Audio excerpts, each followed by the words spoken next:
Well, this here is the new Audi Q3, and this car will remind you of Shah Rukh Khan. You'll say why? Well, just like Shah Rukh Khan's businesses are very successful, this has been a very successful car for Audi. And just like Shah Rukh Khan, this car is suave, sophisticated, and fresh and very modern. And it just has that special feel-good vibe about itself, just like SRK does. So that's enough of comparison with a big Bollywood superstar. Let's talk about this car. And the big changes, of course, are not on the looks. Of course, they've been updated, but the heart. It's no longer available. The diesel is only a petrol motor now on sale because Audi no longer sells diesel in India. And this car now has a very punchy and powerful petrol motor. So we'll drive it around, show you the new interiors and tell you how it is to drive. And is it really a car for all seasons? If you're in the market for an entry-level luxury SUV, is it a car that you should go for?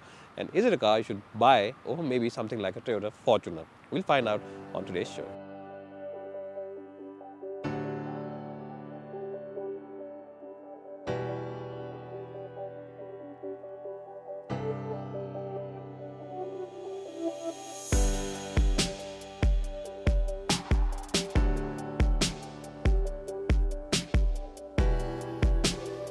Well, so let's really talk about the looks of this car before going further. If you look at it from a distance, the silhouette is exactly the same like the earlier car, but there are differences. The front end is much bigger now, the grille is much bigger, and of course now you get these vertical slats on all across, so it gives you a slightly different look. The headlamps also are now much stylish and much sleeker than before, and of course this is a wraparound design. It goes all the way over here to the fender. That's also good. You of course get that grey element which looks like a scuff plate, but it isn't. It makes the car look a little mean. The disappointment though is in the side profile because the alloy wheels are very plain Jane and very boring.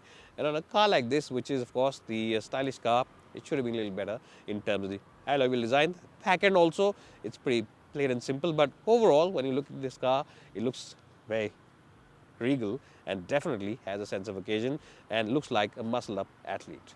Anyways, that's enough about the looks. I like this car in this color. This royal blue color looks really smashing. I think this is the one to go for if you're in the market to buy the Q3. Let's jump inside, show you the interiors, and then take it out for a spin.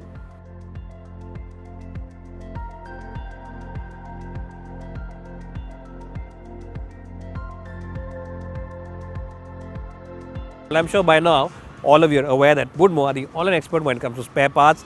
And the best point is that they have the spare parts for all vehicles available in India. So even if your car is out of production now, maybe you have a large generation model, even then they have the spare part available. They have the entire catalog. And the best point is that they have the same spare part from a host of different component makers, which gives you great flexibility in the pricing overall. So check them out today. Check out the app. It's available both for iOS as well as Android devices. And also check out the website for the latest schemes as well as offers.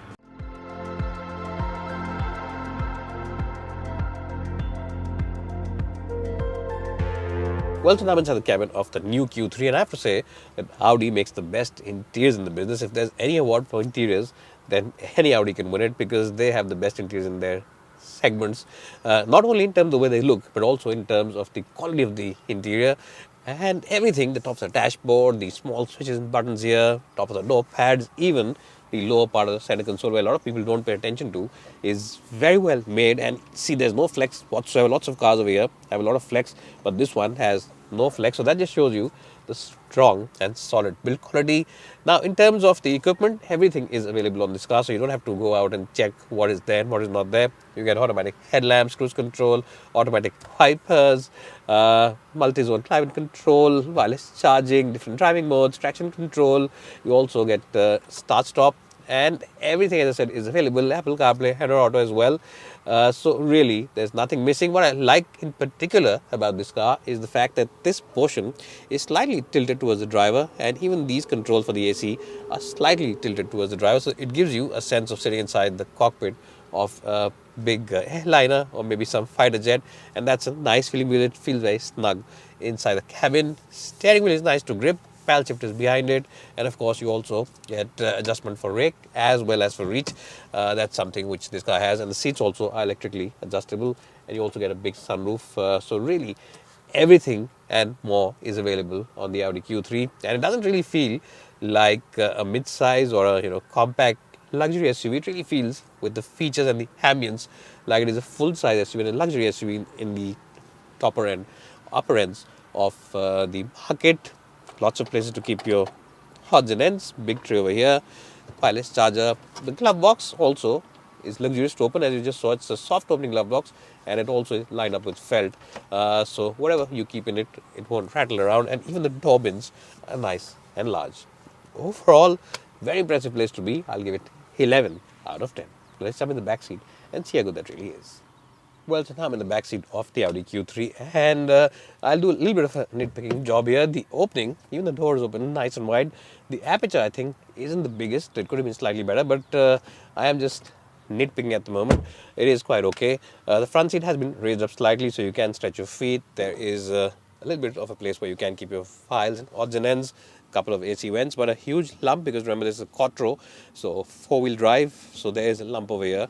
And whoever's sitting in the middle, well, he'll have to adjust and accommodate his feet with the other passengers. So it's best to use it as a two-seater and maybe have someone who's not so big, maybe a child over in the middle when you're going out on that long distance journey. The windows though are nice and large. You also get a sunroof right till the end. So if you are on a long distance journey, this cabin will feel nice, bright and airy, especially with this shade of beige. And you can always pull out the armrest over here. There's a couple of beverages over here and nothing really over here. It's just to pull out the armrest and sit here like the boss. The seat recline is also something that you can adjust. Right now we put it in the furthermost position, but you can adjust it and you can also move around the lower part of the seat to make way. It's not a 7-seater, but in case you're carrying a lot of equipment and a lot of stuff, then you can of course adjust the seats as well. So you can, sit like this as well, or sit like this in case there's a big bag at the back and you're coming from the airport after picking up your mother-in-law. Talking about mother-in-law, let's check how big the boot really is. Well, so as you can see, the shape and size of the boot is quite nice. It's a nice and spacious boot. There isn't too much of a suspension intrusion as well, and the best point is that it's completely flat. There's no intrusion from the sill or anything like that. So that means that in case you've got a heavy bag to load, you can just slide it in and slide it out. Yes, this is a high side car, so the boot is slightly higher up from the ground. So that's the only thing. If you're picking up your luggage from the ground, you might just have to put in your back into it. But apart from that, it is quite a spacious and well-shaped boot. Now, enough of the boot and the interiors. Let's jump to the driving bits because this car really is all about the driving with the new engine. Let's drive it around and see how good that really is. Now, let me just tell you about the driving bits because the driving is also something else only on this car. How, if you compare it with some other rivals, maybe from BMW, it's not as sharp to drive. The steering wheel isn't as sharp, I'll be very honest about it. But it's definitely much more comfortable than any other BMW car because the suspension has been tuned more for comfort. Yes, Audi engineers are going on the side of comfort rather than outright handling because they know their customers very well. They know that the customers in this segment usually sit on the back seat. They prefer their chauffeurs to do the driving bits, and that's why they've tuned the suspension in a very comfortable manner. That's something you'll really enjoy on this car. It's a very, very comfortable car. What you'll also enjoy on this car is the fact that the overall driving dynamics are quite good. Now the steering, as I said, isn't as sharp as maybe on a BMW, but that said, it is good enough. And if you choose the drive select over here, where you can alter the characteristics of the engine, the steering as well as the gearbox, then of course you can choose the dynamic mode where the steering becomes a little heavier, or you can choose the comfort mode where it becomes a little lighter, and even the gearbox and engine become a little more aggressive in that dynamic mode. So you can choose that setting as well if you want a little more performance out of this car. And of course, if you don't want that performance, then you can always put it in comfort mode and drive it around. What I have really enjoyed about it so far, that I've been driving it today, is the creamy engine. It's a very creamy engine, very cool, very refined, just revs all the way up to its red line without any fuss whatsoever. And it's an engine which loves to rev. It's a rev-happy engine.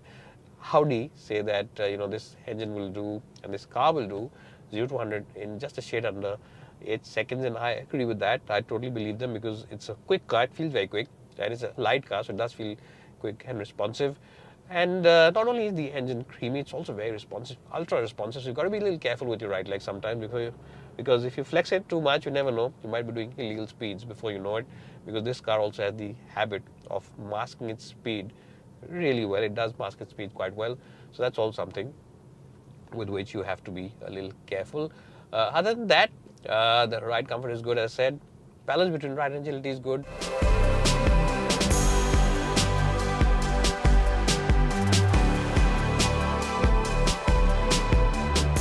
Should you consider buying the new Audi Q3? Well, I have to say that should be a resounding yes. This car is a car you can buy both with your heart and your head. It's good to drive, it's good to look at, it's good to sit in. Features are absolutely brilliant and it's very comfortable as well. And being an Audi means that it's also a prestigious car because the badge still has a lot of stock value. So simply go to Audi dealership and check out this car and book it if you have this kind of cash and in the market for this kind of car. And also remember that this car is coming to a segment which is already very packed with rivals, but this one now is entering it just like the old one left, right on top of its game. Bye for now, and thanks so much for watching this video.